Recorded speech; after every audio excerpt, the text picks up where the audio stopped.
Hello বন্ধুরা, আমাদের পৃথিবীতে সমুদ্ররূপে প্রচুর পানি রয়েছে, কিন্তু আমরা এই পানির 5%ও ঠিকমতো এক্সপ্লোর করতে পারিনি। আর এই 5% এক্সপ্লোর করেই আমরা এত চমৎকার প্রাণী এবং সম্পদ খুঁজে পেয়েছি। তাহলে ভাবুন, আমরা যদি বাকি অংশ এক্সপ্লোর করতে পারতাম তাহলে আরও কত কিছু খুঁজে পেতে পারতাম। আর তাই পানির নিচে মাঝে মধ্যে এমন কিছু খুঁজে পাওয়া যায় যা দেখে আমাদের বিজ্ঞানীরাও অবাক হয়ে যায়। মায়াজালের আজকের এপিসোডে আমরা দেখতে চলেছি সমুদ্রের নিচে খুঁজে পাওয়া এমন কিছু জিনিস যা দেখলে আপনারা অবাক হয়ে যাবেন। তো স্বাগতম আপনাকে মায়াজালের আরও একটি নতুন এপিসোডে। Lake Baikal. এটি রাশিয়ার ইরগুত অঞ্চলের বেশ ঠান্ডা একটি লেক। এই লেকের ভেতরে বড় বড় গাড়ি আটকে যায় এবং কোথাও যেতে পারে না।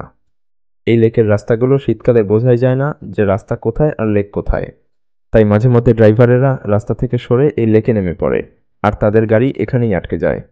কিন্তু বরফের কারণে গাড়িগুলো ডুবে যায় না। জানা যায় এই লেকে আকাশ থেকে উল্কাপিণ্ডও পড়েছে। ধারণা করা হয় এই লেকে কোনো ম্যাগনেটিক পাওয়ার আছে। এটি কোনো সাধারণ লেক নয়। এটি সবথেকে গভীর এবং সবথেকে পুরনো একটি লেক। আর পৃথিবীর ফ্রেশ পানির 22% এখানে রয়েছে। এটি 5000 ফিট গভীর। এই লেকের পানিতে এখন পর্যন্ত 92টি গাড়ি, 18টি বোট, 55টি স্নোমোবাইল, 2টি মোটরসাইকেল, ট্রাক্টর, হেলিকপ্টার, এমনকি একটি প্লেনও ডুবেছে। সেটা শুধু গত 15 বছরের মধ্যে। লোকাল মানুষজন এটাকে আন্ডার ওয়াটার সিমেট্রি বলে। আর এর নিচে থাকা যানবাহনগুলো তুলে আনা খুবই জরুরি। তা না হলে এসব গাড়ি এবং যন্ত্রাংশের ফুয়েলের কারণে পানি দূষিত হয়ে যাবে। কিন্তু এগুলো কেন এখানে আটকে আছে? এই রহস্যের সঠিক জবাব এখনও পাওয়া যায়নি। ডুবুরিরা যখন পানির গভীরে যায় তখন তারা কেবল নতুন কোনো সম্পদ বা প্রাণীর খোঁজে যায়।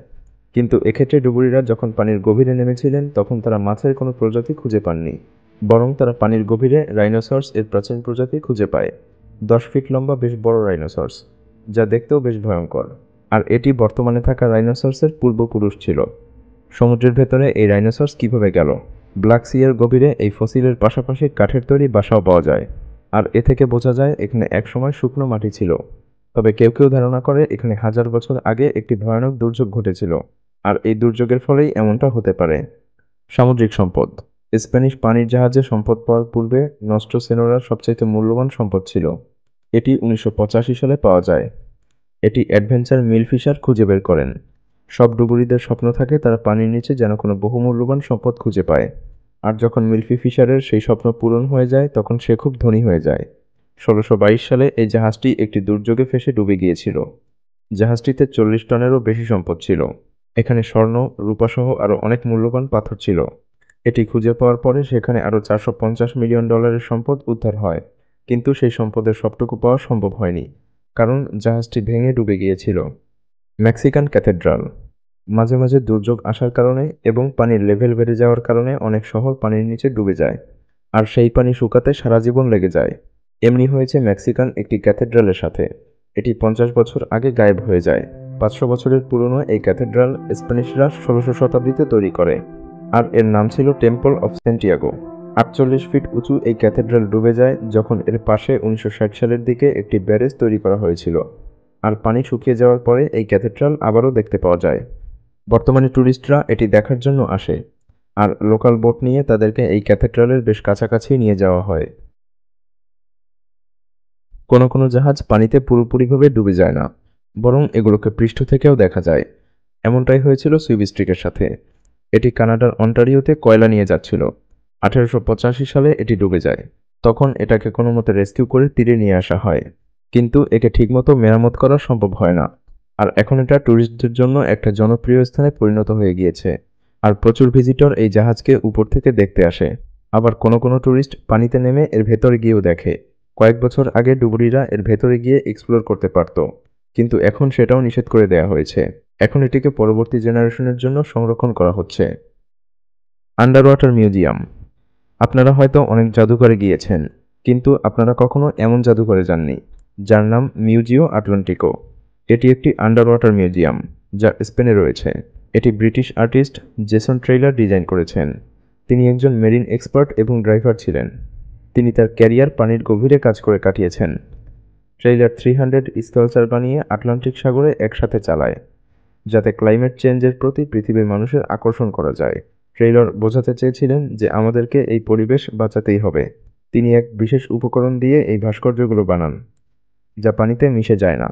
এখানে 200-রও বেশি মানুষের স্ট্যাচু বানিয়ে একটি সার্কেলে সাজিয়ে রাখা হয়, আর এটি এমনভাবে বানানো হয়েছে যাতে এখানে বিভিন্ন সামুদ্রিক প্রাণী এসে থাকতে পারে। বিশেষ করে এই মূর্তিগুলো থেকে কোরাল রিফ হতে পারে।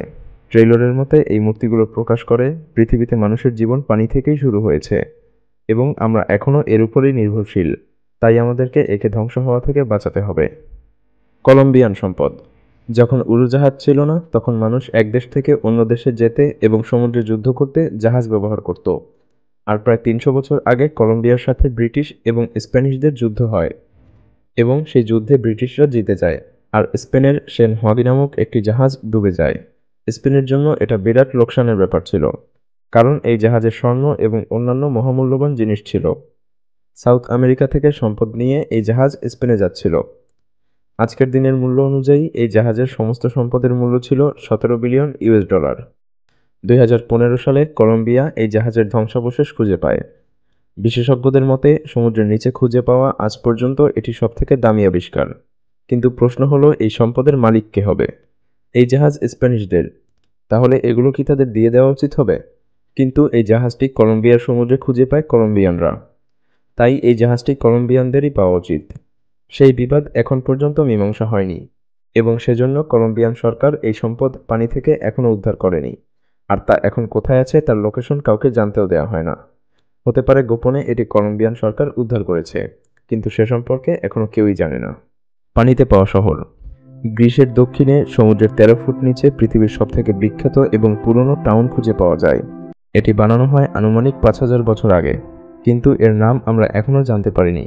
আর্কিওলজিস্টের মতে এটি পূর্বে অনেক সমৃদ্ধশালী একটি শহর ছিল, কিন্তু ভূমিকম্পের কারণে এটি পানিতে ডুবে যায় এবং এটি এখনও বেশ প্রিজার্ভড। এটিকে বেশ সুন্দরভাবে ডিজাইন করা হয়েছে। এর লেআউট বর্তমানের বড় বড় শহরগুলোর থেকেও ভালো। এতে পরিষ্কার রাস্তা, 2 তলা বাড়ি এবং সেখানে বাগানও ছিল, আর এখানে পাইপ সিস্টেম দিয়ে সে সময় পানীয় সরবরাহ করা হতো। এখানে আরও মাটির হাঁড়ি-পাতিল এবং বিভিন্ন স্ট্যাচু পাওয়া যায়, আর এ থেকে বোঝা যায় এটি একসময় অনেক বড় শহর ছিল। এটি প্রাচীন মিনিওয়ান জাতির শহর, কিন্তু এটি একটি ধারণা মাত্র। এসএস ব্যারনগজ। 300 ফিট লম্বা এই অ্যাস্ট্রো-হাঙ্গেরিয়ান জাহাজ 1928 সালে তৈরি করা হয়। প্রথম বিশ্বযুদ্ধ হওয়ার পরে 1940 সালে এটি মিলিটারিরা ব্যবহার করতে শুরু করে, কিন্তু 1940 সালের 13ই আগস্ট এই জাহাজটি ডুবে যায়, কারণ এর ক্যাপ্টেন ঘুমিয়ে পড়ে এবং এই জাহাজে একজন ফার্স্ট অফিসার ইনচার্জ ছিল। কিন্তু তার খামখেয়ালি ভাবের জন্য তিনি জাহাজটির দিক পরিবর্তন করে ফেলেন এবং এগিয়ে যেতে থাকেন, আর ওই জায়গায় অ্যাস্ট্রো-হাঙ্গেরিয়ান আর্মি প্রতিপক্ষ দেশের জন্য জাহাজের মাইন লাগিয়ে রেখেছিল, আর এই মাইনের কাছে এসে জাহাজ 7 মিনিটের মধ্যেই ডুবে যায়। 1958 সালে এই জাহাজের ধ্বংসাবশেষ খুঁজে পাওয়া যায়। ভিডিওটি ভালো লাগলে লাইক করতে পারেন, এবং আপনি যদি এমনই রহস্য, রোমাঞ্চ, আনকমন আর ইন্টারেস্টিং ভিডিও দেখতে পছন্দ করে থাকেন তবে মায়াজাল চ্যানেলটিকে এখনই সাবস্ক্রাইব করুন এবং পাশে রাখা বেল আইকনটি প্রেস করুন। তো দেখা হচ্ছে আগামী এপিসোডে, ততক্ষণ পর্যন্ত ভালো থাকবেন। ধন্যবাদ।